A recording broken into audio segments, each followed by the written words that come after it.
Привіт, всім добрий день, добрий вечір.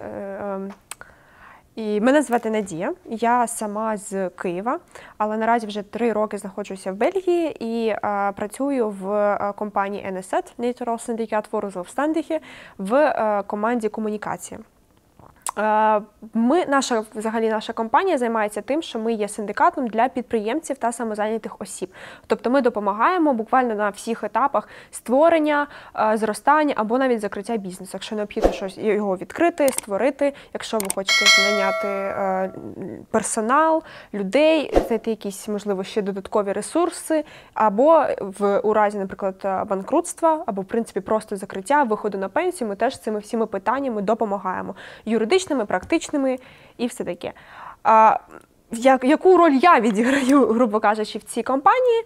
Це те, що компанія, коли почалося повномасштабне вторгнення, звичайно, в Бельгію також приїхало багато українців з ідеями, з якимось дуже просто очами, як це сказати, з захопленням і жагою, я не знаю, створити свій бізнес. Або, можливо, вже мали свій бізнес в Україні та хотіли просто його перенести в Бельгію.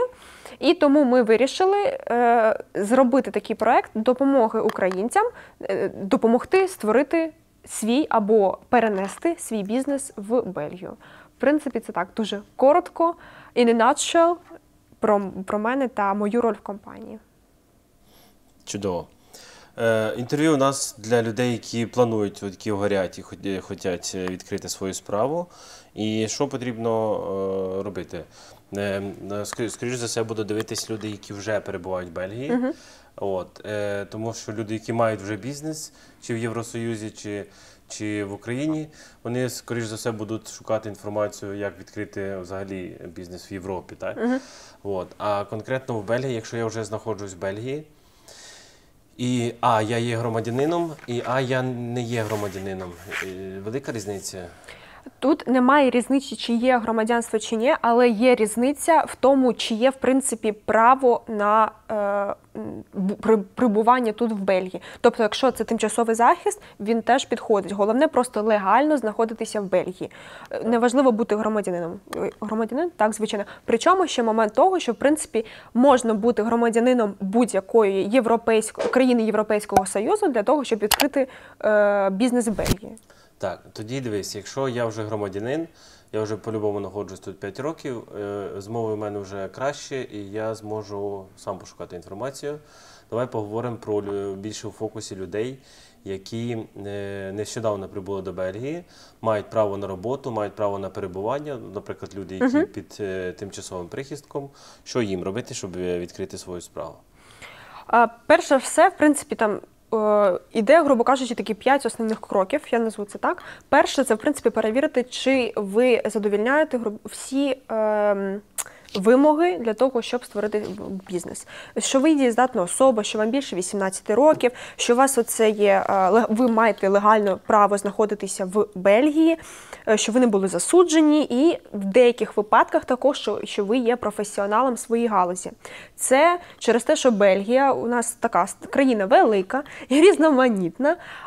Якщо ви хочете відкривати бізнес у Фландрії, ви можете, грубо кажучи, все просто зібралися, пішли, відкрили. Зараз скажу, як більш конкретно як.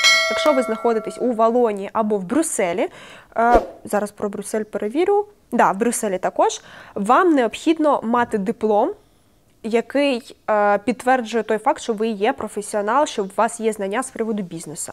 Тобто, або ви закінчували університет, або є спеціальні курси, це можна буде більш точніше уточнювати на сайтах, дивитися. Тобто, наскільки я розумію, наприклад, якщо для фотографа чи того, хто робить домашні ювелірні якісь прилади, освіта не потрібна? Потрібна. Для того, щоб, в принципі, потрібна освіта саме в галузі бізнесу. А для того, тобто, є тут такі 2 формати. Для Фландрії не потрібно, просто можете відкривати без питань. Якщо це Брюссель або Валонія, і там реєструвати саме підприємницьку діяльність, це треба довести те, що ви є професіоналом, так би мовити, в галузі бізнесу, що у вас є якісь знання з приводу того. В Фландрії це після відмінили. Я знаю, раніше було так, що в заклад, коли відкривали свій якусь там бургерну чи шаурму якусь відкривав, то хтось обов'язково мав бути з працівників з дипломом повара. Ну, або там кухні досвіду, а тепер цього досвіду. Тепер цього, да. Це от воно все відмінили і Воно, але це теж таке питання, тому що, наприклад, якщо це медицина, ось якісь такі специфічні галузі, медицина, будівництво, можливо, готельний, ресторанний бізнес, це треба теж перевіряти. Тобто, можливо, якщо щось більш специфічне, тоді, да, там треба диплом, що ви є професіоналом саме в цій галузі. Ну так, стоматологу не дадуть відкрити свій кабінет, але якщо ліпиш пиріжки, то я думаю, що не страшно. Так, я буквально, тому що до нас зверталася якраз українка, в неї був такий кейс, вона хотіла відкрити ресторан. І я запитувала з приводу якраз цього буквально на днях в наших юристів, чи необхідно якийсь специфічний диплом, або знання, або доказати свій досвід. Вони сказали, що ні, для цього не потрібно для ресторану. Це для Фландрії? Для Фландрії. Я думаю, що з приводу оцих специфічних галузей, можливо, це для всієї Бельгії. Зійдемо на те, що для початку треба дізнатись, чи в твоїй галузі ти підходиш для того, щоб почати свою справу. І де ти будеш це відкривати? Знову ж таки, якщо це Брюссель або Валонія, тоді ще треба підтвердити факт знання бізнесу, як робиться бізнес. Тоді добавлю ще, що важливе уточнення, це географічно, де знаходитесь ви, або де буде знаходитись бізнес. Так, де реєструвати його. Так, тому що кожне місто або кожен свій регіон може мати свої якісь різні типи доступу до початку своєї діяльності. Які юридичні форми підприємства доступні в Бельгії і яка підходить найкраще для конкретного бізнесу? Тобто, які види? Є ж самозайнятий, є приватний підприємець. Тобто я ліплю пиріжки, печу тортики, а у тебе свій завод по виготовленню одягу. І ми якої ми категорії? Оце питання. В Бельгії треба розрізняти з приводу цього два таких моменти. По-перше, є статус, а по-друге, є форма. Що таке статус? Статус, воно нідерландською або bijberoep, або hoofdberoep. Тобто, або це основна зайнятість, або другорядна зайнятість. Основна зайнятість – це ви виключно займаєтесь тільки бізнесом, і, тобто це ваша основна діяльність. Другорядна зайнятість – це якщо, наприклад, у вас є оплачувальна робота, ви на ній працюєте, я не знаю, 70%, а 30% інших відсотків ви заробляєте тим, що у вас є своя якась справа. Це перший момент. Це воно дуже залежить, тому і цим треба, по-перше, визначитися, тому що від цього вже залежить, скільки ви будете платити податків і соціальні оці внески, соціальне страхування. Давай, раз ми згадали про це, які обов'язкові платежі є? Тобто, соціальне страхування і податки. В принципі, на цьому все. Дуже просто, насправді. Але да, це воно від цього залежить, це перший момент. По-друге, воно залежить форма. Форма – це вже іде самозайнята особа, zelfstandige, як воно називається, приватне товариство, БВ, і акціонерне товариство, НВ. Воно відрізняється трошки, грубо кажучи, БВ – це менша така спілка, я не знаю, як це назвати, а НВ – це вже реально там великі корпорації і все таке. Самозайнятий можуть бути хто завгодно. Фотографи, якщо це будівельники, перукарі, майстри в салонах, оця вся історія. Тобто фрілансери. Більше в цьому фокусі будемо питати, тому що якщо в тебе є гроші на велику компанію, то в тебе, напевно, є і гроші на юриста, який тебе детально проконсультує. Да. Але воно, в принципі, це реально дивлячись, грубо кажучи, що ти саме хочеш. Тому що зазвичай, якщо ти самозайнятий, ти зазвичай працюєш на когось. Тому що навіть всі тих, кого я зараз сказала, там будівельники, майстри і так далі, вони теж зазвичай заключають контракти, наприклад, з салонами або з компаніями і все таке. Або якщо ти хочеш свою фірму відкрити або салон, тоді це вже буде БВ, це явно, тобто це буде приватне товариство, ніяк не самозайнята особа. Це вже фірма по-нашому, ніби. Да. Тобто zelfstandig і bijberoep – це приватний підприємець, одна особа. Zelfstandig може бути і hoofdberoep. Якщо ви просто, я тільки фрилансер, я тільки займаюся цим. Ну, це може я маю на бути, увазі, self-standing – це тобто одна людина, яка Самозайнятий, веде так. свою справу, самозайнятий по-нашому. А фізична особа. Baby Group – це трохи спрощена система оподаткування. Ми більше про ці відмінності поговоримо. Це більш спрощено, але тут є обов'язкова умова, ти маєш мати постійну роботу. Да. І Да. це щоб Baby Group. Додатковий прибуток до Да. твоєї основної роботи. І вже фірма, це вже конкретно ти маєш цей. Що потрібно, які мають мати документи для початку, як проходить реєстрація? По-перше, треба, знову ж таки, легально. Головне – це бути легально зареєстрованим. Далі, в принципі, це йдеться в банк, відкривається бізнес-аккаунт в будь-якому бельгійському банку, і плюс іде реєстрація в банку підприємства, там видають тобі, називається CBO, KBO, якось воно називається красиво. Там видають, в принципі, номер компанії, і плюс, якщо це необхідно, також зареєструватися на ПДВ, на номер ПДВ. БТВ. Да. По Бельгії він БТВ. БТВ номер, це податковий номер, який платника податків для бізнесу. Да. Якщо це необхідно. В деяких випадках це не треба. Окей. Значить, ми поговорили про види діяльності, про документи. Тобто, в будь-якому випадку потрібно мати право на легальне перебування в державі. Документи – це в банку рахунок відкривається. Що з приводу... І з приводу, я швидко додам, з приводу відкриття банку і так далі, так далі. В принципі, це можна зробити самостійно, або це можна, є спеціальні навіть компанії, які з цим допомагають. І там, наприклад, Securex, така компанія, вони спеціально допомагають з відкриттям, тобто ти до них просто приходиш, робиш з ними зустріч, назначаєш і даєш всю інформацію, і вони, грубо кажучи, за тебе все роблять. Які податки та обов'язкові внески підприємця пов'язані зі створенням та веденням бізнесу в Бельгії? Ну, ми це тільки що сказали. Так, да. Можливо, єдине, можливо, якщо це цікаво, з приводу податків можу додати. Зі створення. Якщо це, наприклад, беремо, знову ж таки, у нас три форми. Це самозайнятий, приватне підприємство, акціонерне товариство. Якщо ти самозайнятий, тобі, в принципі, нічого не потрібно. Ти просто реєструєшся собі, сплачуєш податки. І в чому плюс? В тому, що, в принципі, ти можеш, коли в тебе йде податок на дохід, ти можеш, йде відсоток, як звичайна приватна особа, грубо кажучи. Тобто там 20, якщо я не помиляюсь, треба перевірити, завжди перевіряйте. Але якщо не помиляюсь, це 20%. Якщо ти вже йдеш БВ, тобто приватне товариство, це вже можливо там в залежності від суми, яку ти заробляєш за рік, ти можеш бути або на приватний, тобто фізичний податок, як на фізичну особу, або вже йде корпоративний податок. Наскільки я знаю, остання така інформація, якщо ти заробляєш до перші 100 тисяч, воно йде 20%, якщо більше, це 25%. Ну і там далі вже треба дивитися. Бельгія відома тим, що у них мають податки на багатство. Вот. Чим більше заробляєш, тим вищий відсоток. Да. І, звичайно, акціонерне товариство – це теж тільки корпоративний податок. Плюс, якщо відкривається або приватне товариство, або акціонерне товариство, це вже йде історія з фінансовим планом. Обов'язково треба зробити фінансовий план на 3 роки.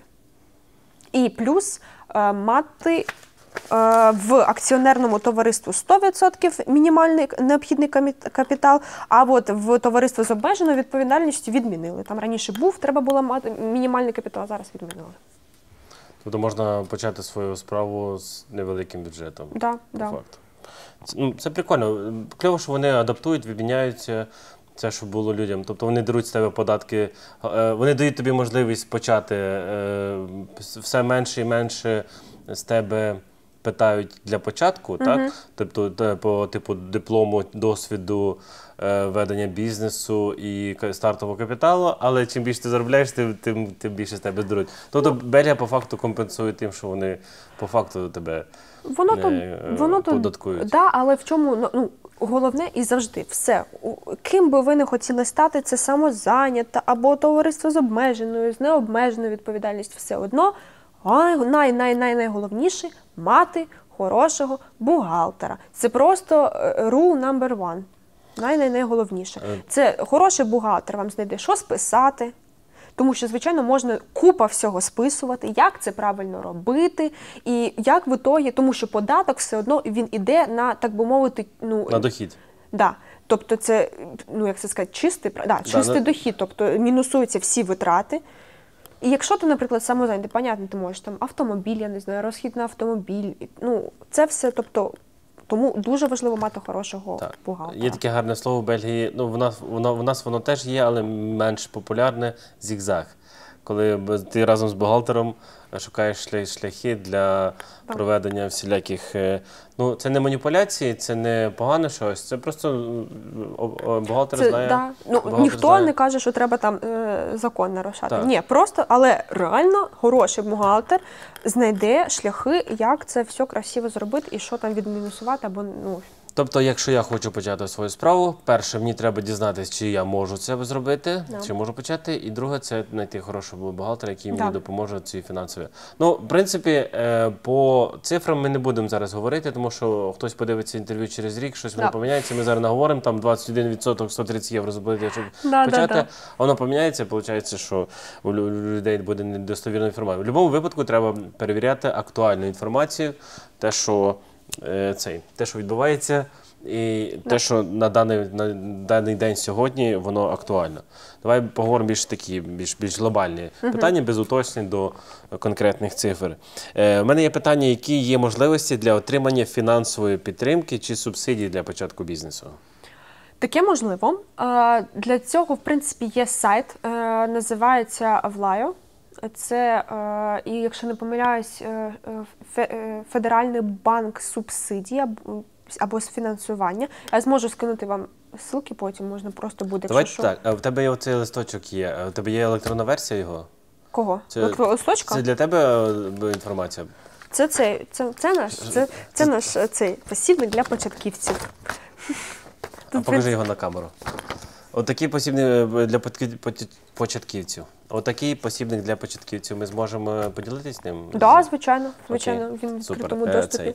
Просто я зможу потім, якщо що, навіть ссылки на оці всі сайти, де шукати субсидії, наприклад, теж дати. Скинь мені ці всі ссылки на сайти, ми додамо їх під відео і шпаргалочку таку, щоб цей.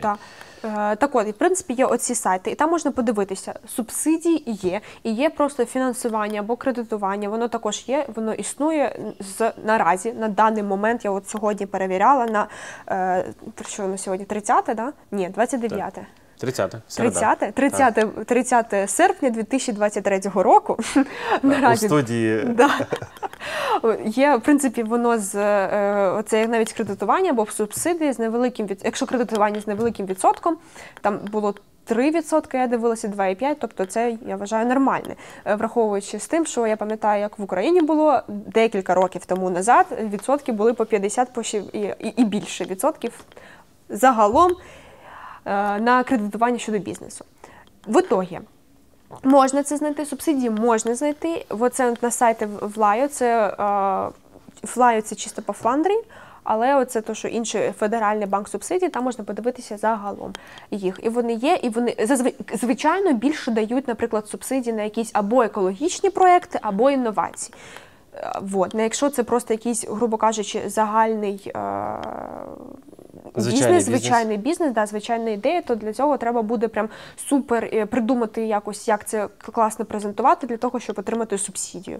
Але в іншому плані, знову ж таки, може бути або кредитування, або через банк, або через такі субсидії від влади. Від влади. Від влади. Тобто, от така от історія. Тобто, воно є. І воно можна подивитися. Можливо, не знаю, можливо, навіть є щось для українців.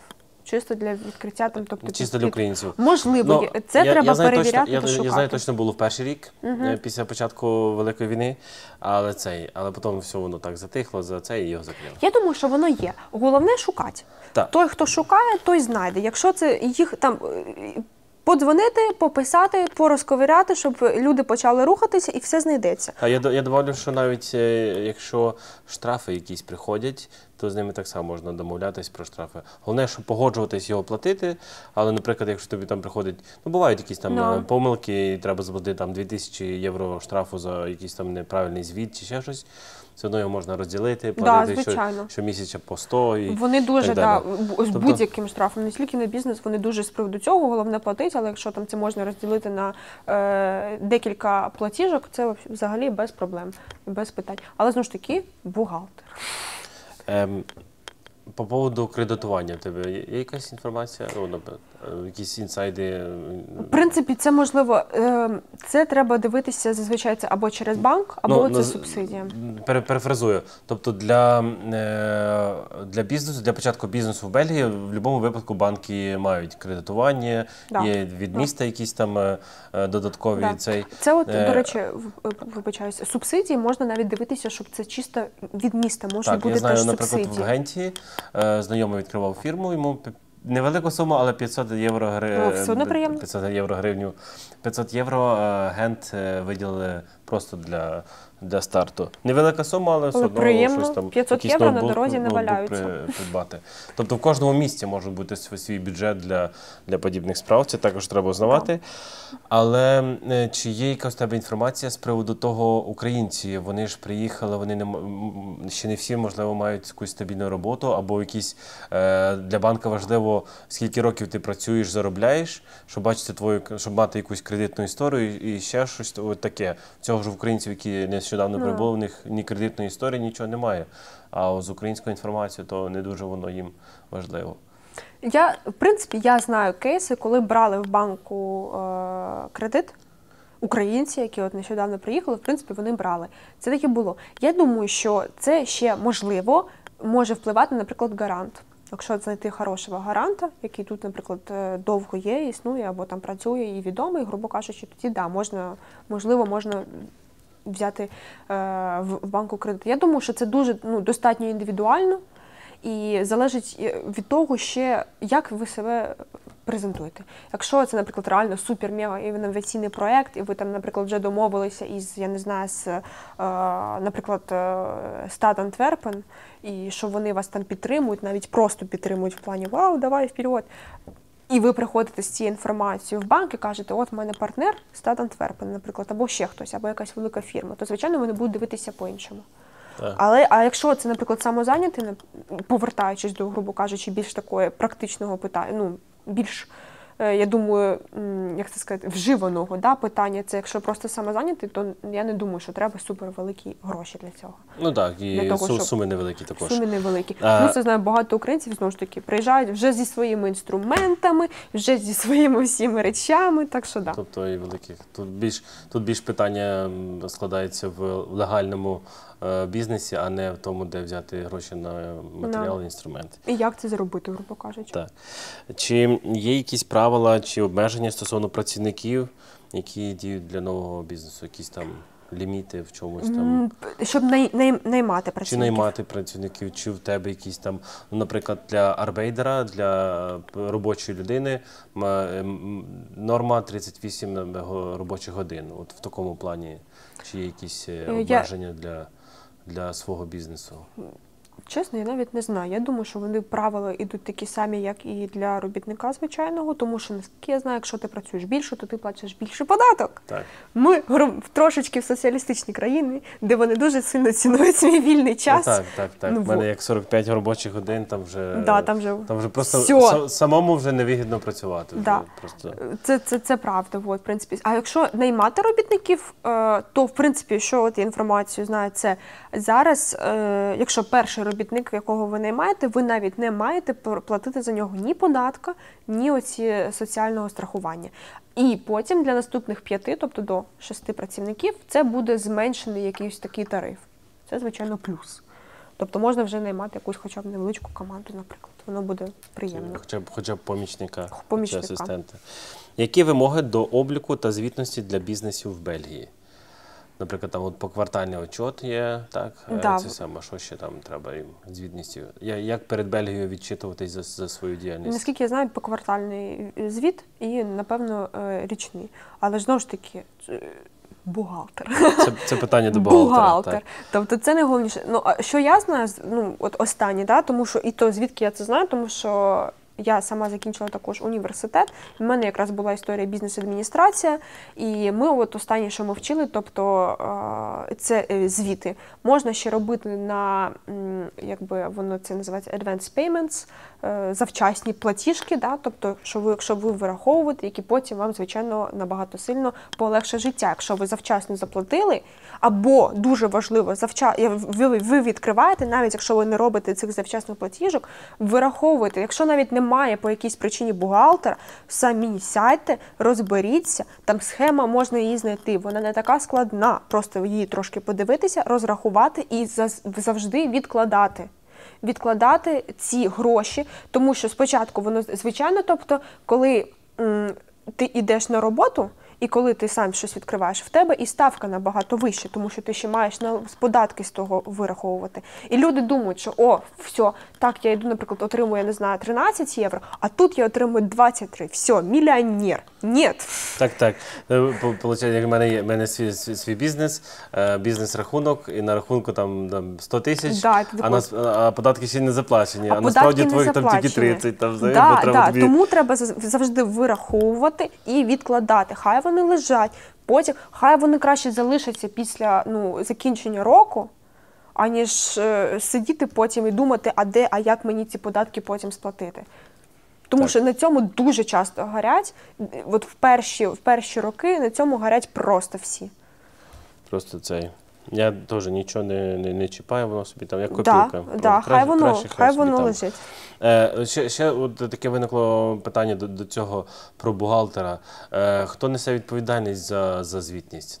Наприклад, в мене є з бухгалтером контракт, я йому плачу зарплату, поквартально там за звітність.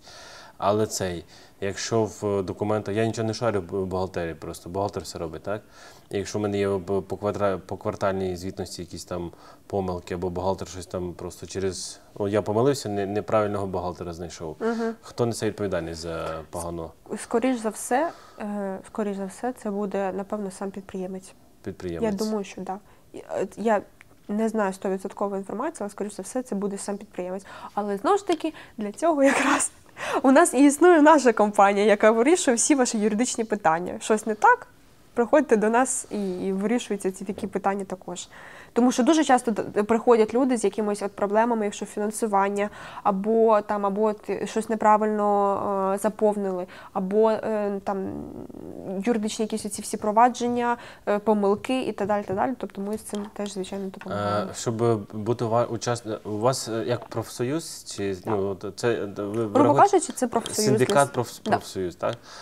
Це щоб бути членом вашого союзу, наприклад, у мене виявилась проблема. Мені потрібно до вас зареєструватись зарані, чи можна просто прийти до вас? Треба бути членом.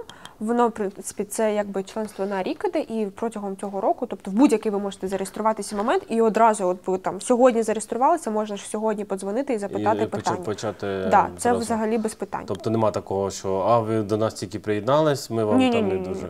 Цього немає. Все, просто там зареєструвалися. Які умови участі в вашому профсоюзі? В принципі, ніяк.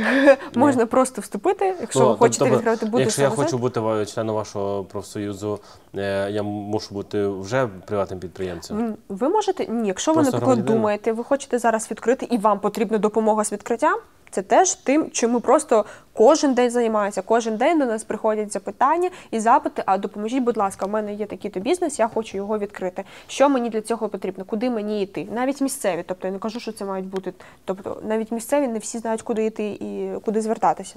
Тому це буквально, я ж кажу, на щоденній основі приходять і допомагають відкрити також. Скільки коштує ваші послуги? Чи це, наприклад, чи безкоштовні ця допомога? Є членський взнос, але в принципі надалі все безкоштовно. Тобто, наприклад, якщо ви допомагаєте з вирішенням проблем, то це за рахунок каси всіх членів, тобто, як профсоюз дійсно Да, працює? да, тобто це просто платиться членський взнос і надалі вже все Ти воно знаєш вирішується. ціну, скільки Да, коштує? наразі на 2023 рік, 30 вересня, це 190 євро в рік. 190 євро, невеликі гроші. Це приблизно 12 євро в місяць. Так. Ну це по факту ти можна рахувати це, ніби я плачу своєму адвокату. І воно списується з податків. І ці затрати можна витратити? Повністю 100% можна списати з податків. Окей. Ну, наприклад, якщо доходить справа до суду, ви також в цьому приймаєте участь? Да, вони теж Окей. допомагають. Тобто у вас є адвокати, там, які Да, у займаються? нас дуже великий, тому що зазвичай якраз більшість цього запитань йде з приводу юридичних якихось впроваджень, тому що люди й самі знають, як свій бізнес робити, але якщо якісь питання легальні… Коли є дві сторони, Бельгія і мій бізнес. Да, наприклад, так. Або там, якщо хтось боржник не платить по рахункам, це теж ми вирішуємо. Тобто це зв'язується з нашою компанією, і вони допомагають, вони вже Тобто, якщо в вирішують мене це клієнт далі. на фотосесію не хоче платити, Да. то ви допомагаєте? Да. Окей. Да. Все, я ваш учасник. Як можна зареєструвати товарний знак чи патент на інноваційний продукт? Для цього потрібно є такий теж там ссылку на сайт Економі. Там, в принципі, можна це реєструвати, і воно залежить, тому що можна зареєструвати, по-перше, територія. Це або реєструється лише на Бельгію, Бенілюкс, Європейський Союз, або вже весь світ. Тобто це, по-перше, від цього залежить. Плюс його відносно легко зареєструвати, щоб це було типу копірайт, воно майже по дефолту, грубо кажучи, дається. Але щоб прям зареєструвати товарний знак, емблему і так далі, оцю всю історію, це треба, воно має перевірити, щоб воно було доступне, щоб воно було не зайняте, щоб воно було легальне. Тобто це, в принципі, теж є там процедура, на сайті можна це все подивитися, робиться заявка, відправляється, воно все це перевіряється. Даш ссылку, так? Воно можна там, вони радять звернутися також до експерта, щоб експерт з цим допоміг, але, в принципі, можна і самому це зробити. Ну і надалі, тобто, воно проходить всі ці інстанції перевірки, як я сказала, щоб воно було доступне, незаймане, легальне, тобто оця вся історія. Тобто в Бельгії є окрема якась там контора, якийсь там сайт, який відповідає за реєстрацію цих всіх товарних знаків, авторського права і подібних речей. Окей? Засилочку даш, так? Да. Там навіть англійською написано, тож навіть зручно. Супер. Як виглядає процес найму працівників та які права та обов'язки мають як працівники, так і роботодавці? Процес? Ну, наприклад, у нас Вася, бери лопату, от там твоє робоче місце, іди працюй, в кінці місяця дам тобі лопату. Або зарплату в конверті, так? Або от тобі контракт, ми підписуємо контракт і це. Зазвичай в Україні vast контракт, так? Ну, в більшості випадків в Україні або ти працюєш нелегально, ну, на моїй пам'яті, або ти працюєш по контракту, який просто без сроку давності, і там 2 тижні дається на те, щоб закінчити роботу. Пишеш заяву і 2 тижні закінчити свою працю, зупинити, ну, перестати працювати в тій фірмі, де я працюю. Так? В Бельгії, наскільки я знаю, наприклад, зараз я працюю вже там в фірмі, де я працюю 2 роки, то там, щоб зупинити працювати, мені треба буде ще 2-3 місяці відпрацювати, і це залежить від терміну, який ти вже перебуваєш на цьому васт-контракті, тобто контракт без сроку терміну дії, так? От. Але в Бельгії про нелегальну працю ми взагалі не будемо працювати, це, ну, ми говоримо про бізнес зараз. От. А давай питання, в принципі, можна після цього, яка відповідальність про нелегальну працю?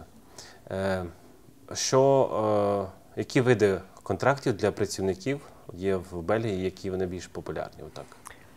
В принципі, є, звичайно, то, що ти сказав, є оцей vast-контракт, тобто постійний просто контракт без сроку дії, його теж можна видавати, і воно дається, і так і є. Є контракт flexi-jobs, вони називаються, якщо ви поєднаєте декілька робот, воно зараз набуває дуже великої популярності. Є студентський контракт також, є контракт, воно на 3 місяці, я знаю, термін дії, тобто це залежить. В принципі, різні варіанти контрактів бувають. Треба теж таки, знову ж таки, краще всього перевірити інформацію на сайті і подивитися. Що за організація? От я працюю, я хочу взяти людину на роботу. Куди мені звертатись, щоб от з тої Знайти людини- людину чи Ні, щоб знайти зареєструвати? людину, я можу на вулиці знайти, так? Або на сайті оголошень. Є Да. організація ВДАБ, яка може знайти Да. працівників. Оце Можна- навіть в DAB теж у них, наприклад, є оцей IBO-контракт, у них теж Так. ця вся історія От. є. А от куди мені треба віднести оцей контракт, який я Ви просто підписав? ви заключаєте контракт між вас двох. Скоріш за все, треба ще повідомити, напевно, про це податкову. Тобто воно відображається в ваших акаунтах, коли ви заповнюєте декларацію, всю цю історію. І, в принципі, на цьому все. Тобто не треба відносити це, наскільки я знаю, знову ж таки, не треба відносити це в якусь спеціальну інстанцію або щось таке, але це треба, тобто, зареєструвати все одно. Якщо ви берете на роботу людину, це треба її зареєструвати. Ви маєте за неї сплачувати соціальне це страхування. Ви маєте за неї сплачувати податки. Податки, в принципі, і соціальне страхування – це, знову ж таки, декларація і це, знову ж таки, бухгалтер. Тобто бухгалтер шарить за... Да, він має це вирішувати, він має вам і вираховувати, і вирішувати, скільки, що ви маєте платити. Знову ж таки, то, що я сказала і раніше, наразі за першу людину, за першого найманого працівника ви нічого не маєте сплачувати. Тут таке от послаблення, така приємна штука. Наприклад, за його реєстрацію, за найм на роботу чи за... Соціальне страхування і податок. Тобто, якщо в мене працює тільки одна людина, так, то можна би... То воно за нього не платиться. Вот. Але якщо це, наприклад, людина, якщо це там, знову ж таки, там, другий, третій, до шостого робітника, там іде якісь знижки, тобто послаблення, з шостого вже там, в принципі, йде повна сума. Тобто, це вже вважається організацією, там, компанії. Так. Тобто вигідно мати когось в пару собі і цей. Так, це нормально. Не дуже дорого, якщо його присутність оправдує затрати. Так, звичайно. Тому що зарплату в будь-якому випадку Зарплату в будь-якому випадку треба платити. Так. Які основні виклики можуть виникнути під час старту бізнесу в Бельгії та як їх подолати? Наприклад, наші українці, з якими проблемами? Наші українці, на моєму досвіду, стикаються з бюрократією. Наші люди не привикли, що їм назначають зустріч через 2 тижні або через місяць, десь там на таку-то годину, і треба їм прийти. Вони привикли, що вони приходять, сьогодні їм треба, сьогодні вони приходять, сидять в черзі і оформляються. Які ще можуть бути проблеми? Можливо, з мовою. Да? Тобто мова, звичайно, вона... Я не можу сказати просто, що от є от те, з чим людина не може справитися. Ні, це, в принципі, нормально доступно, я ще кажу. Грубо кажучи, зареєструвати, от є оці спеціальні фірми, спеціальні компанії, ти просто в них дзвониш, пишеш, я не знаю, вони тобі на наступний день кажуть, приходьте, ми вас зареєструємо. Тому, в принципі, прям такого, щоб немає. Мова, да, звичайно, тобто це мінімум англійська. Дуже мало спеціалістів, які готові з вами спілкуватися або українською мовою, або там російською. Зазвичай це логічно зрозуміло, Ми тому що це знаходимося інше... в Бельгії, тут державна мова нідерландська, французька, трошки німецькою. Це взагалі державна мова та, де ти знаходишся. Тобто, якщо ти в Брюсселі, можуть спілкуватися англійською, в принципі. Це да. Плюс на моєму досвіді дуже багато, особливо, якщо це такі компанії, як от наша компанія, щоб зареєструвати, і навіть державні установи, вони нормально спілкуються англійською. Люди тут нормально знають англійську. Вони готові до того, щоб приходять люди з... Звичайно. Бельгія все ж таки інтернаціональна країна, і тут багато хто реєструє бізнес, і для них, грубо кажучи, це величезне вливання в економіку, і ніхто тут не буде там казати, ні, тільки в Брюсселі можуть, звісно. В Брюсселі можуть, тільки французьку, я не розумію, я вас не розумію. Ні, але, в принципі, нормально. Так, у Брюсселі і у Львові, можу сказати, я вас не розумію. Я вас не розумію. Жарт актуальний. Чи є особливість в тому, як ведеться маркетинг та просування бізнесу в бельгійському ринку?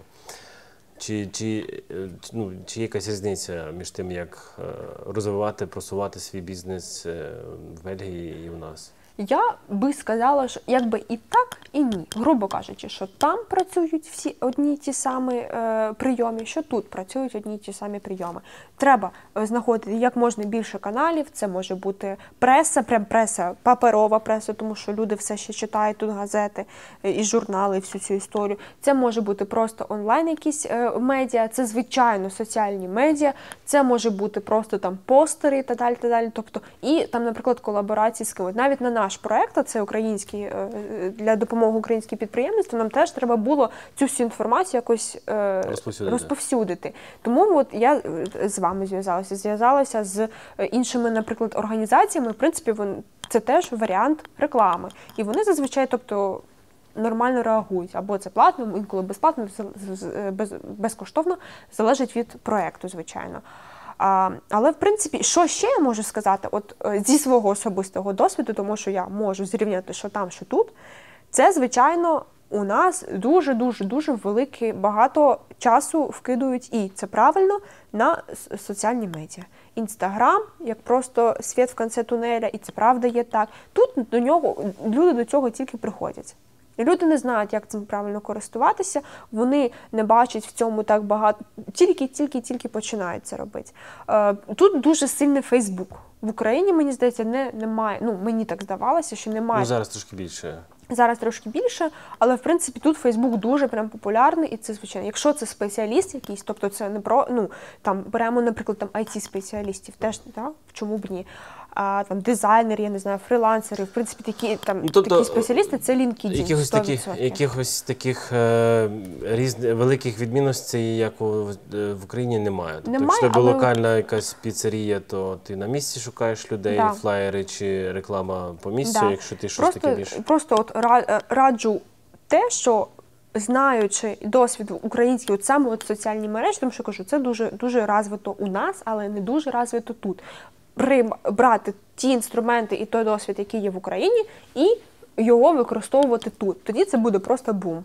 Тому що люди це не знають, для них це ново. До речі, для тих, хто, не знаю, я це вставлю чи не вставлю, для тих, хто має українські коріння і хоче рекламуватись в Бельгії, то можна найняти експерта з реклами в Україні, який буде робити таргетинг в реклами твого закладу чи твого бізнесу для бельгійців в Бельгії, але за рахунок українських цін.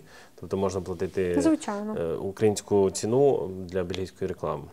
Така якась там є лазейка, я ще не пробував. Воно можна знайти спеціаліста, звичайно, це взагалі не проблема, але це теж питання, тому що люди розуміють, як в Україні, якщо вони сидять, наприклад, і знають, я в Україні, наприклад, свої послуги продам, там, я не знаю, за 10 тисяч гривень, якщо я продаю свої ті ж самі послуги, але, наприклад, на бельгійський ринок, там, де ціни, звичайно, інші, вони можуть це продавати вже там за 15 тисяч. Але це, може бути все одно дешевше, ніж тут когось наймати. І більш того, це може бути якісніше. Тому що, знову ж таки, повертаємося. У нас, наприклад, там, грубо кажучи, кожен другий – це СММник. Тут це прям вау, новшество. Так, тут дуже важко з цим. Які можливості існують для підприємців щодо міжнародної торгівлі та експорту, імпорту товарів та послуг? От ми якраз це затронули. Наприклад, СММщики, які в Україні, вони навряд чи допоможуть бельгійцям. Так? Якщо без мови, то тому що мовний бар'єр. Але, наприклад, якщо я в Україні можу відкрити невеличку фабрику по виготовленню вікон та дверей, або щось таке, так? І привозити з України, продавати тут. Чи є можливість для українців щось таке робити? Звичайно, є. Це не проблема. Зіштовхуємося з тим питанням з приводу податків, з приводу митниці, оцих всіх історій. В принципі, воно є, це можна, якщо це приїжджає, треба перевіряти. Звичайно, буде податок на митниці, оце за ввоз, імпорт-експорт, воно, звичайно, є. Це може робити, або ви можете самі це зробити на митниці одразу, або це робить компанія-перевізник зазвичай. Вони все це, оцю декларацію податкову на митниці, вони це все роблять і так далі. Плюс є, наприклад, але є ще такі там моменти, як треба перевірити, чи задовільняє умови, чи не задовільняє. Тобто, наприклад, якщо це, от я сьогодні буквально теж я дам сайт, можна почитати, якщо це якісь товари, які там соки, наприклад, або алкогольні напої, ось ця історія, тобто воно, наприклад, іде по іншій схемі. Тобто це категорії товарів, чи треба перевіряти, до якого воно відноситься. Можливо, там буде квота, можливо, квоти немає, можливо, якісь ще додаткові якісь податки треба, або там якісь кошти сплатити за ввіз. Але, в принципі, це ось так нормально. І наскільки тож я знаю, Не знаю, як зараз, але от мені здається, з початку повномасштабної війни вони навіть зробили якісь послаблення, квоти, мені не здається, навіть надали якраз на ввозення товарів з України. Але це треба дивитися специфічні категорії товари. Треба це перевіряти. Так, то різні є обмеження. Да. Так. Але, в принципі, головне це просто вести, заплатити, от, заповнити декларацію податкову митниця і все. В принципі, це єдина така умова. Ну і перевірити, знову ж таки, якщо це специфічна категорія і так далі. Чи є які-небудь особливі взаємодії з бельгійськими банками та фінансовими установами? Особливостей немає. Просто йти, просити, дивитися. Якщо це просто відкривати бізнес, просто відкривається бізнес-рахунок, для цього не треба там щось супер-мега мати. Ну, добавлю, що для відкривання бізнес-рахунку банку треба платити. Ну, взагалі, всі так і зараз, в принципі, наскільки я знаю, рахунок, навіть якщо відкривати, всі рахунки в Бельгії, тобто, якщо у нас безкоштовний рахунок можна відкрити, то в Бельгії всі рахунки платні. Ну, там платиш 3 євро в місяць, але для бізнесу там щось 50-60 євро, щось таке в рік. Я думаю, це залежить ще від банку. Так, ну ще залежить від банку. Я в QBC відкривав, то там вроді 60 євро в рік, щось таке. От. Ну, вони ж там ще спеціальні якісь звіти дають по цим рахункам для податкової, тому можливо так. Тобто, ну, якихось там кардинально великих різниць між нашими фінансовими установами, там, звіт в податкову, звіт в банк, чи з банку в податкову, то воно все плюс-мінус. Ну, в своїй формі, в своїй манері, звісно. Які існують ризики та виклики у веденні бізнесу в Бельгії, пов'язані з законодавством, економічною ситуацією тощо? Ну, я, знову ж таки, не можу сказати, що є якісь супервеликі ризики. Ризиків немає. Завжди є. Звичайні бізнес-ризики, вони, звичайно, усюди вони є. Так. Якщо там ти обанкрутишся, ти обанкрутишся. Все. Ну, тобто така ситуація, тут нічого не зробиш. Єдине, що, в принципі, багато, всі жаліються, грубо кажучи, що багато правил для цього, і все ж таки, і все таке, над цим працюють, знову ж таки. На бюрократію жаліються. На бюрократію, так. Над цим працюють, навіть наша компанія, вони теж там часто і ходять, тому що ми ще пов'язані, ми ще виступаємо також посередником з владою, також з партіями різними, в нас є контакти, ми це зазвичай там дуже вони часто спілкуються, меморандуми відправляють, вся ця історія, тобто теж, якщо якісь питання, Тобто ваша компанія намагається також впливати на законодавство? Так, звичайно. Тобто вони над цим теж дуже сильно працюють, якісь, можливо, послаблення, тобто вся ця історія також відбувається. І, в принципі, є закони, багато якихось законів, їх треба дотримуватися, але там немає такого, що там супер-супер смертельного. Це все нормальна ситуація, нормальна історія. На економічному рівні теж я не можу сказати. Я взагалі вважаю, що Бельгія достатньо стабільна країна. У зрівнянні там з Україною, у зрівнянні там з Італією, з Іспанією, наприклад, це супер-мега стабільна країна. Тому я не можу сказати, що тут якісь супер там великі ризики чи щось таке є. Ну, насправді так. Часто проводжу там діалоги, всілякі розмови, просто там в побуті з людьми з різних країн. І бельгійці часто жаліються, і взагалі люди жаліються часто на високі податки в Бельгії. Але по факту в Україні низькі податки. І що? Які мої фінансові можливості? В Італії теж невеликі податки, але там зарплата 700 євро. Тобто ти можеш, хай будуть податки там 1 000 000 євро податків, але якщо тобі після податків нормально до життя. В чому ще суть? В Бельгії дуже, якщо не то дуже сильно соціально захищена країна. Ти йдеш, медицина, вона майже безкоштовна. Ну, в зрівнянні там з іншими країнами, навіть Нідерландами. При умові, що у тебе є страхування медичне. У тебе є страхування. Але я думаю, що це взагалі, наскільки я знаю, це взагалі обов'язкова історія. Можна оформити, це таке поза бізнесом, скажімо так, але все одно така інформація, можна оформити навіть безкоштовне медичне страхування від влади. Мутуалітети, і це нормально, і в принципі по факту нічого, тобто не йти в спеціальні мутуалітети, а оце від влади, звичайно, такі, як це сказати, громадянський, якщо так можна сказати, цей мутуалітет, він безкоштовний, зареєструватися, і він надає всі ті самі послуги і всі ті самі вигідні історії, що і платний. Чому ні? Тобто, якщо втрачаєш роботу, звичайно, тобі теж це виплачують. Хвороба. А ви платите по безробіттю? Ми особисто ні. Тобто це входить, це має входити в твоє, коли як підприємець. Я знаю, наприклад, професійні профсоюзи, от вони беруть платять, на себе, беруть на себе, але ви для бізнесу ми то не ви платимо, тому що бізнес сам по собі ти маєш сам, ти несеш відповідальність. Тому ти сам маєш на себе платити ці соціальні страхування. Воно теж, тобто, це все включає в себе і там безробіття, наприклад, і медичні оці всі історії. Тобто, якщо в мене в мене ще є декілька питань, але зараз виникло питання. Якщо в мене не склався бізнес, так, ви допоможете мені його закрити, то я можу йти в центр зайнятості, ну, то ФАВВ чи ВДАБ, ці всілякі різні організації, які виплачують по безробіттю, так? Вже просто як звичайна людина, не бізнесмен. Якщо ви закрили бізнес, то у вас є, грубо кажучи, надбання, тобто вам не буде виплачувати від АБ або, я не знаю, АБВВ, або інші, ні, тому що це прямо робітники. Це для працівників, які залишились... Да. Якщо це бізнес, ти знову ж таки сам за себе все максимально несеш відповідальність, але тому ти сплачуєш оці соціальні страхування, якого потім з цього можуть... Тобто, якщо в мене не вдасться з бізнесом, я не можу знайти з роботу, то я не зможу отримати соціальну допомогу? Соціальна допомога може бути, наприклад, від ОСМВ. Так, варіант. А у мене тут питання, яка організація може підтримати підприємців у взаємодії з місцевими органами, владою та бюрократією? Ваша, виходить? Так, звичайно. А ще є якісь організації типу вашої?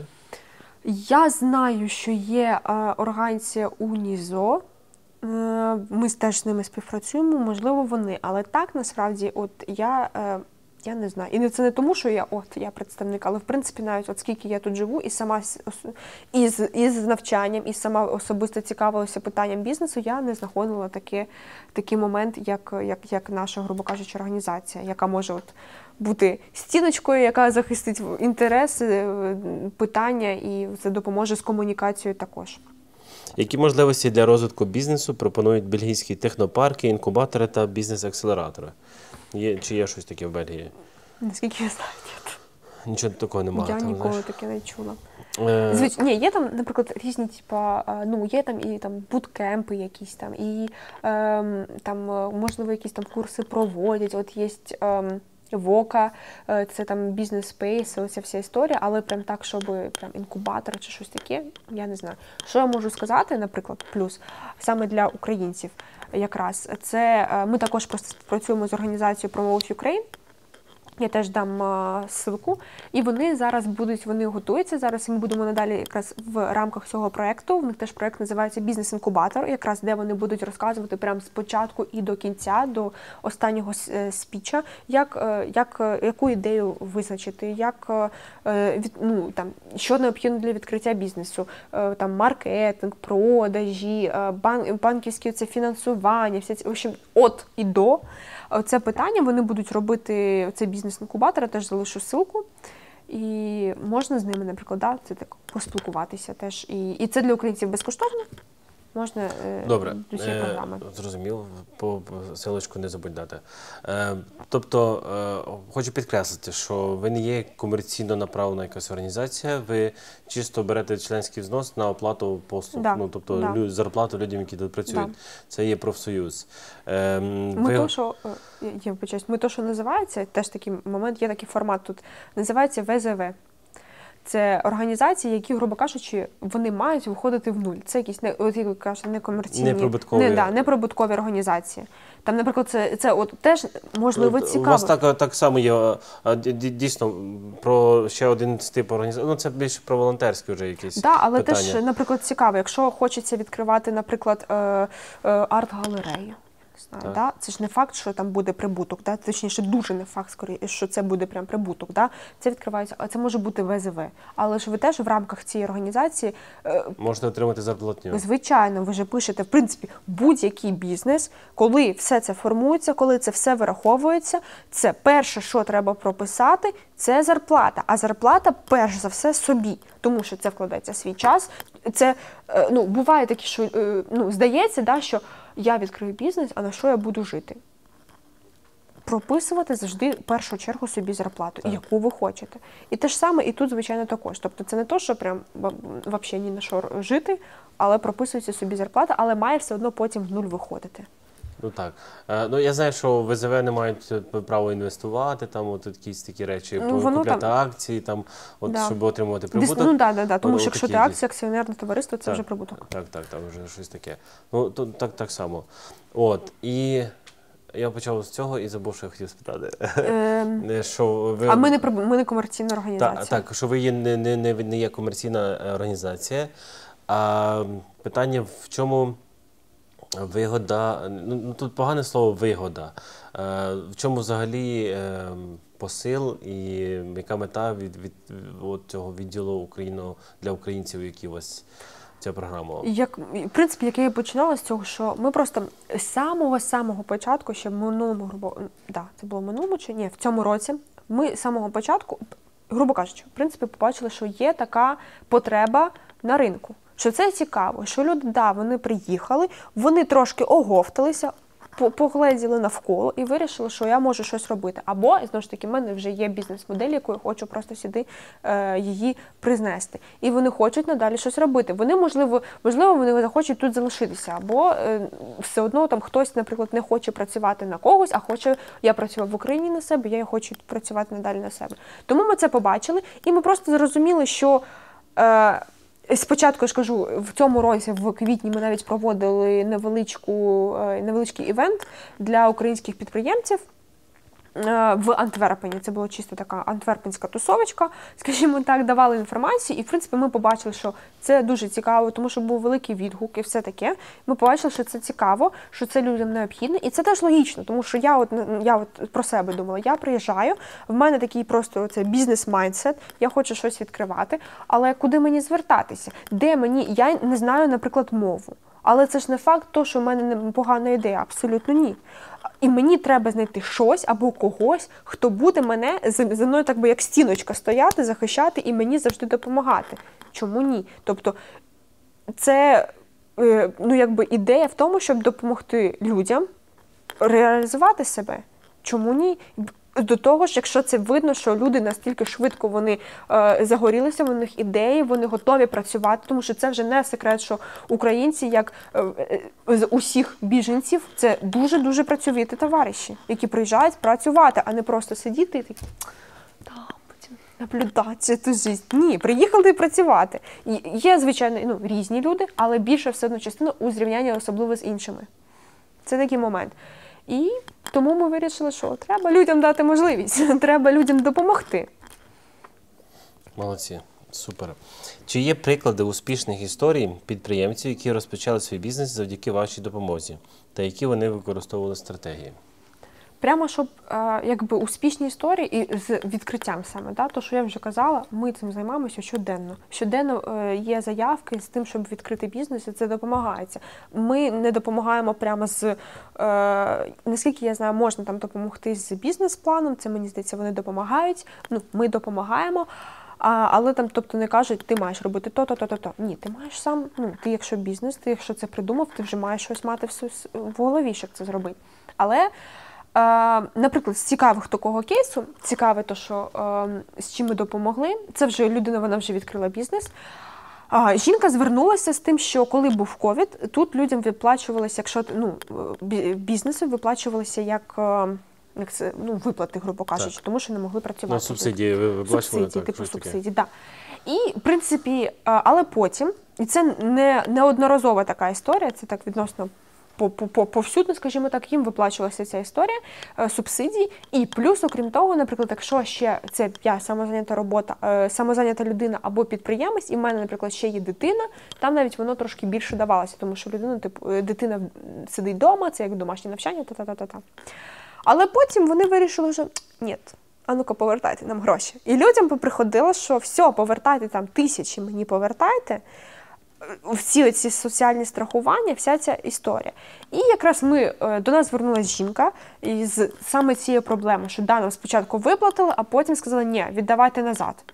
І якраз наша компанія, вона звернулася до соціальних страхувань, до влади, тобто органів державної влади з питанням, що це якби не дуже етично і що це не дуже правильно. Це спочатку виплачувати, потім забирати, на якій підставі, все таке. І це вирішилось так, що або людям скасували те, що вони мають назад повертати гроші, або в деяких випадках, тому що це, звичайно, залежить дуже від ситуації, дали можливість розтягувати ці платіжки. Або, я ж кажу, просто не повертати гроші. Тобто це такий от кейс. Причому це було не тільки для однієї людини, а через те, що це, одна людина дала. В чому ще плюс? Одна людина дала запит, але ж вони не можуть, вони не можуть давати, що я тільки для цієї людини скажу, що не виплачувати, а для інших виплачувати.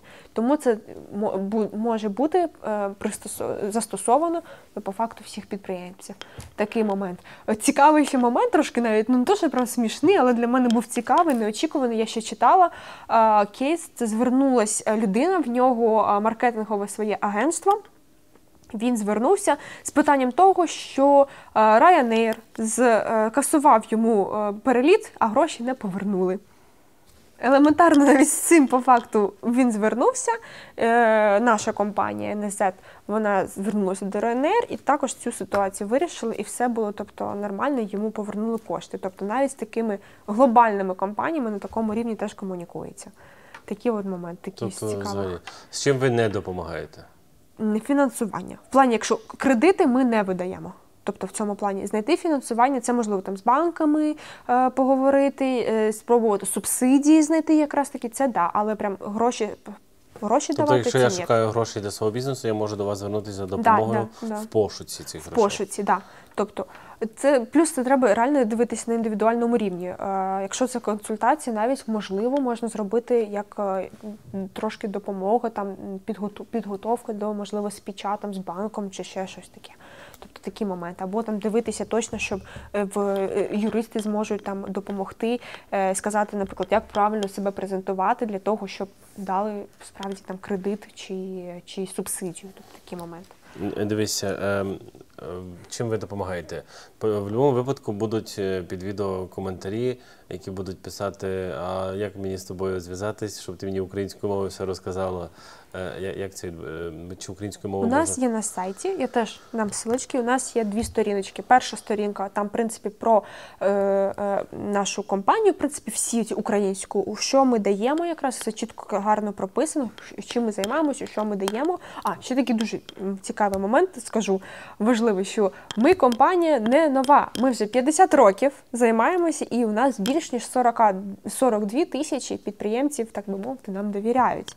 Тобто це не те, що ми вчора відкрилися або позавчора. Це вже реально така прям серйозна організація, яка тут давно тут існує, і яка має багато також зв'язків. Це теж важливий момент. Так, Бельгія авторитет частіше більше впливає, ніж твої фінансові можливості. Так, і тобто я ж кажу, ми комунікуємо і з різними, наприклад, організаціями також, і навіть профсоюзами прямо різних профсоюзів фермерів, профсоюзи ріелторів.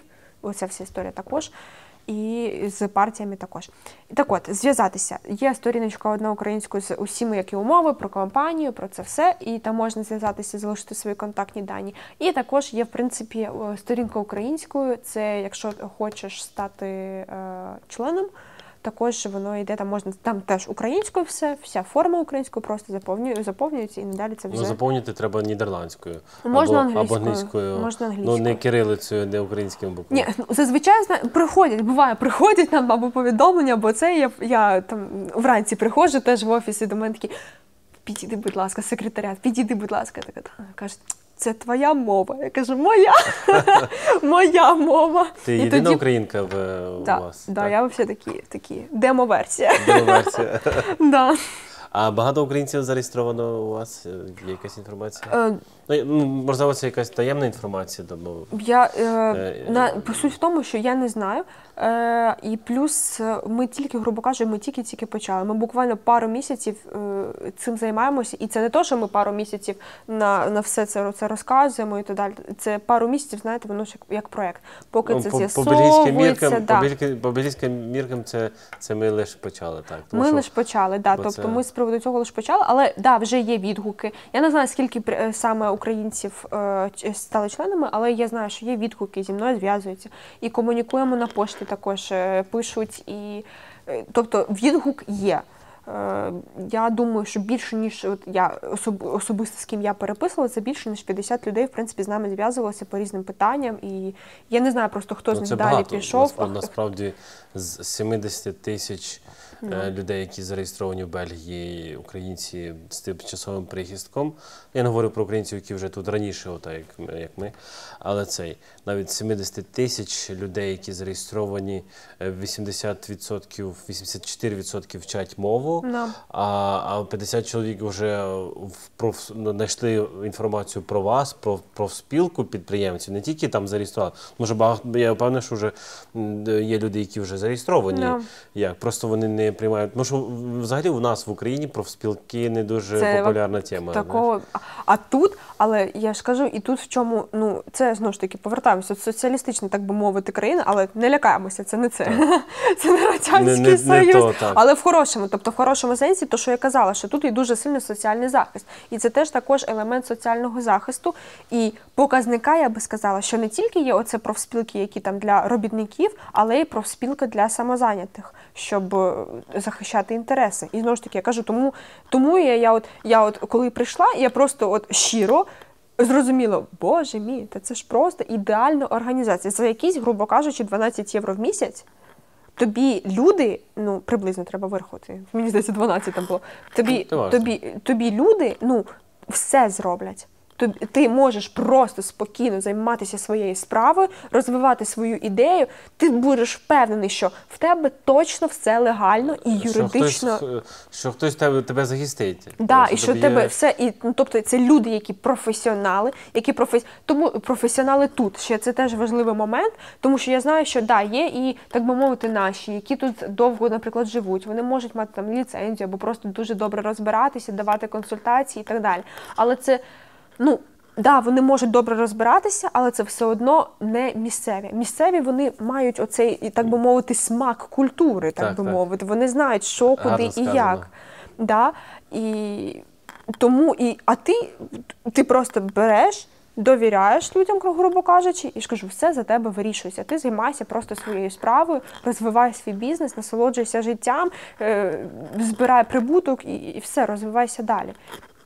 Все. І для мене це просто було, вау, о май гад, а так можна було? Так. Це дійсно так. У мене, наприклад, на роботі, у нас десь, не знаю, чоловік 10, які мають постійний контракт, а решта все, студенти, флексі, оце. То всі є членами профсоюзу, крім мене. А я все завтра, все потім. Я в Хороці працюю, всі члени общепіта по-нашому. То всі членами, і десь якісь питання виникають, там комусь не заплатили за фейсдах, святковий неробочий день, то там щось начальство почало щось там вийожуватись, звернулись в профсоюз швидко вирішив це питання і все.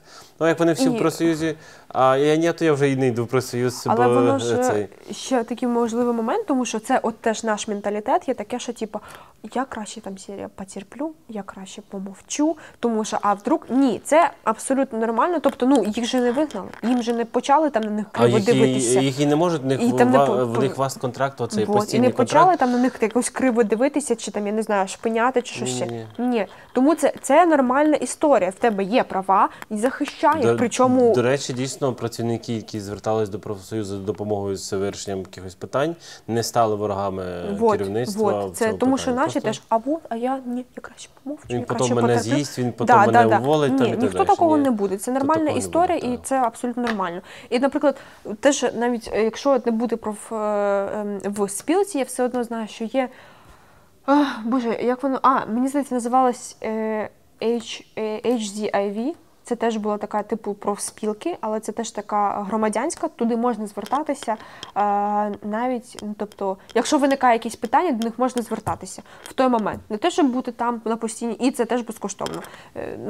знову ж таки, це просто ще раз підтвердження того, що тут є навіть окрім таких профспілок або медичних страхувань, які платні, які частні, приватні, да, тут є достатньо нормально, хороше, безкоштовна захищеність. Оці, то, що я сказала, медичне страхування безкоштовне є, яке теж покриває всі розходи нормально. І оце навіть оце профспілка робітників, вона теж є оце безкоштовно, HZIV, яка спокійно, щось виникає, звертаєтесь там, воно все вирішується.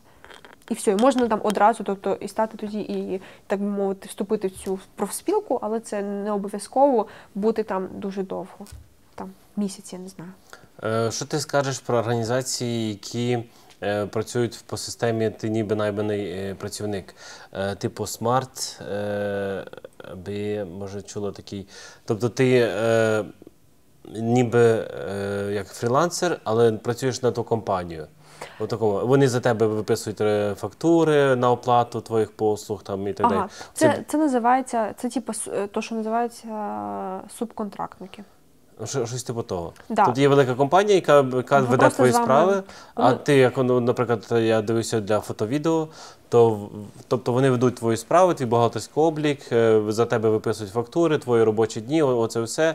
Ну, ти ніби як фрілансер, але по факту ти як на них працюєш. Це називається от, субконтракт, по факту. І беруть відсоток з твого прибутку. Воно просто, тобто це ти маєш, знову таки, бути зареєстрований як самозайнятий тоді, якщо як фрілансер.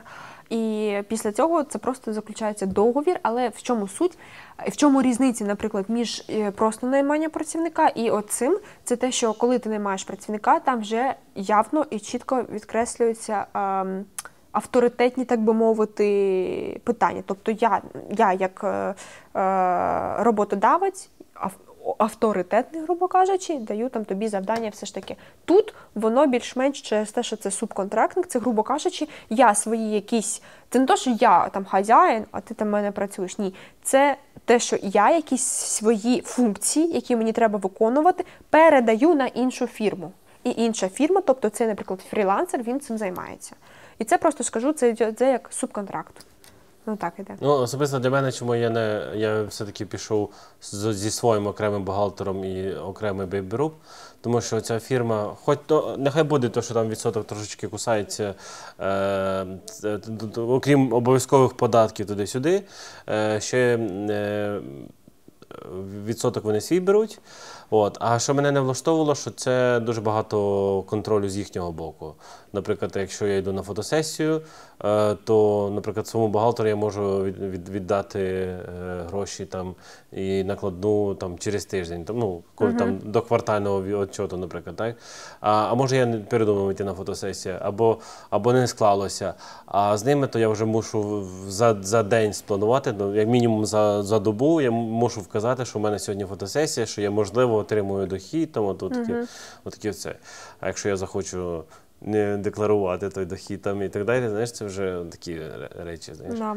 І це. Тобто, з їхнього боку, в принципі, правильно, що вони додатково контролюють, окрім державного контролю, вони ще і свій, тобто, вони тому що ж вони також допомагають, і вони перед це державою. Так. Да. Для мене то здалося забагато контролю, то я не погодився. А ще, що ти скажеш про фірми, які допомагають? На початку ми згадали про них, почати свою справу. Як вона називається? Securex. Securex. Що ти скажеш? Є окремі люди, тому що я бачу навіть в інтернеті оголошення, де можуть відкрити свій бізнес українською мовою, тобто наші якісь там люди, які допомагають українцям за якусь там плату відкрити. Чи варто довіряти таким всіляким? Якщо це фірма, типу Securex, тоді, тобто вони ж таки, ми, наприклад, з ними, з цим Securex, ми співпрацюємо з ними. І це, звичайно, воно офіційно, воно все нормально, воно вже працює, воно вже давно. Якщо є будівля і адреса, то вже щось схоже на легальне. Тобто це з приводу, якщо це іде людина, наприклад, там, я консультант, і я там проконсультую все таке, це треба дивитися.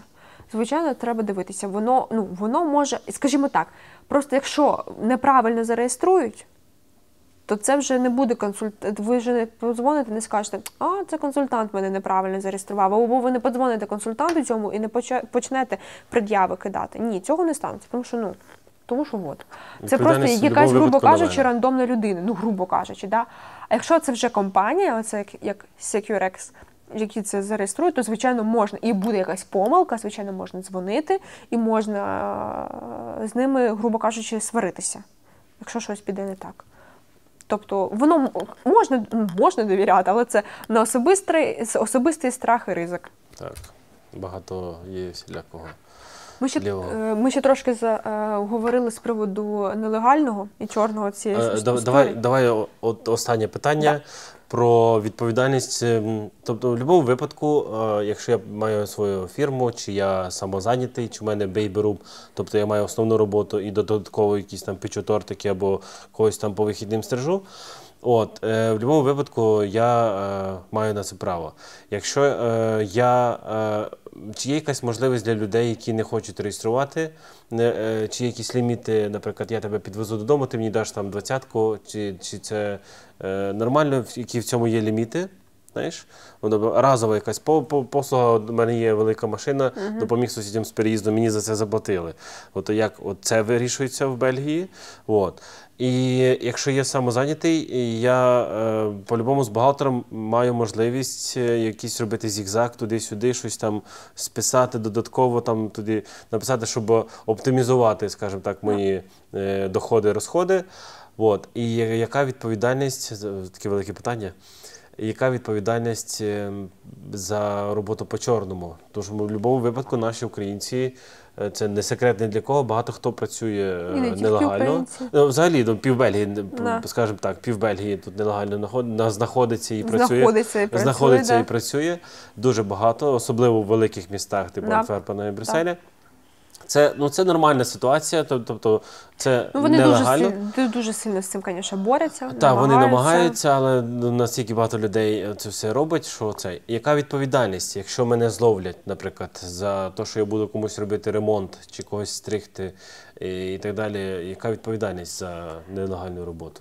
Прям відповідальність я не можу сказати. Це по-любому буде розбирательство. Я думаю, це питання масштабів, скоріш за все. Це треба бажано, по-перше, так не робити.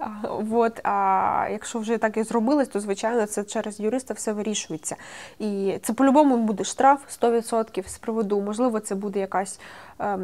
Я думаю, що це реально, дивлячись, яка ситуація. Це може бути просто або цивільне провадження, тоді це, скоріш за все, може бути просто штраф, або це буде вже, там, наприклад, кримінальна справа, але це, знову ж таки, масштаби. І що якби, в ітогі, так би мовити, ми маємо з цим всім. Це от з приводу відповідальності. Та й, в принципі, знову ж таки, чому не варто це робити? Тому що соціальна захищеність. Коли ти працюєш по-чорному, тобі завтра можуть подзвонити і сказати, ти мені не треба, або завтра самому подзвонити і тебе і здати, що ти працював там по-чорному у когось, або, ти нічого, грубо кажучи, ні медичне страхування, ні, якщо ти втрачаєш роботу, нічого тебе, це реально просто, знову ж таки, на свій страх і ризик. Ти працюєш, і після цього ти не знаєш, що немає, нічого немає, грубо кажучи. Це тобі елементарно можуть просто не заплатити, і ти нічого не скажеш. Ти нічого не скажеш. Людина просто, або ти там пропрацюєш, я не знаю, 12 годин, тобі заплатять за 6. Тобто це таке питання.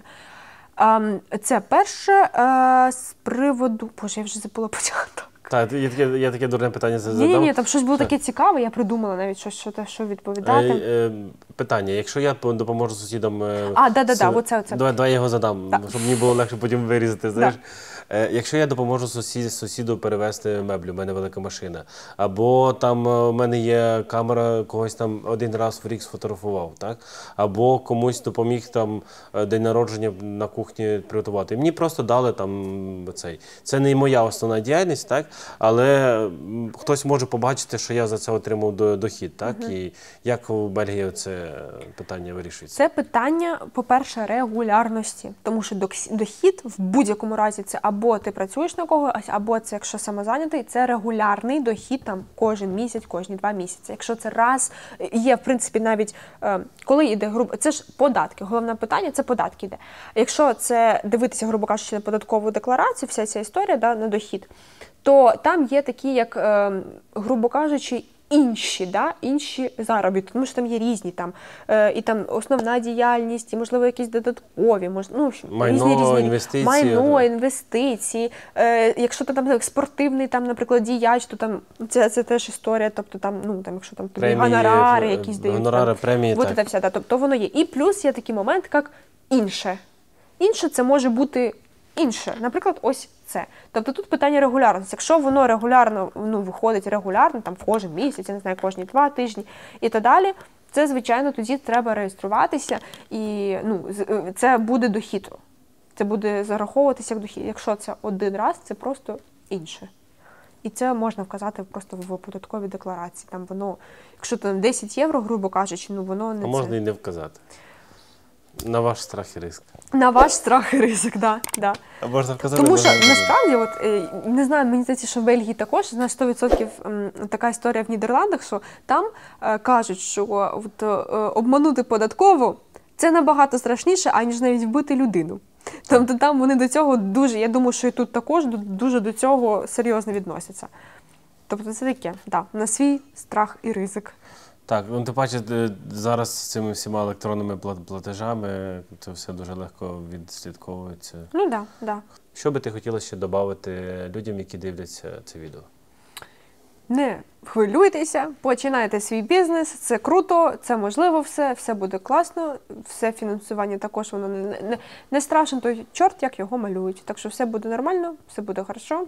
Приєднуйтесь, звертайтеся до нас також, ми теж допоможемо з усіма питаннями, які є.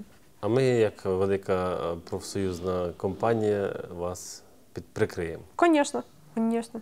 Це наша головна мета, ідея, ціль, місія. Дякую. Дякую.